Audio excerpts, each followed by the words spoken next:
Sa unom ka mga sala, kining ikaunom mao'y pinakangilngig. Kay mao'y pinakahadlok o kini mao'y pinakadakong kadaugan sa yawa sa kalag sa tao. Kung kita mamatay nga walay paghinulsol.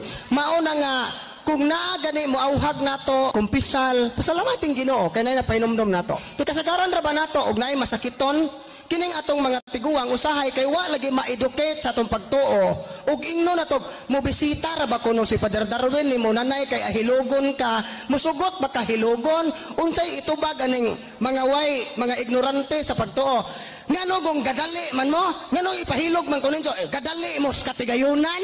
Kay nagtuo man ang uban nga ang hilog para tiwas. Mao bitaw kitang mga silingan nga wa maedukar ug natay silingan nga kanang bedridden na galubog na ug gihilog og pare ug di gani na mamatay makay muingon dayon ta wa jud na tarungag ampo sa pare kay wa mamatay.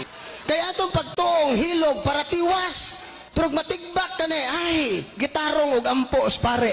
Ang pare ra bay pasaginlan. Mao na no nga kanadi ang hilog makaluwas na sa kalag. Mao na nga naa ganit tay mga nagmasakiton, labi kanang nagmasakiton, di na tigsimba layo na sa Ginoo, hangyuag yun na ninyo, ikatikais na ninyo nga mudawat sa mga sakramento, kay dako kayong trahedya sa iyang kinabuhi nga mamatay nga way paghinulsol.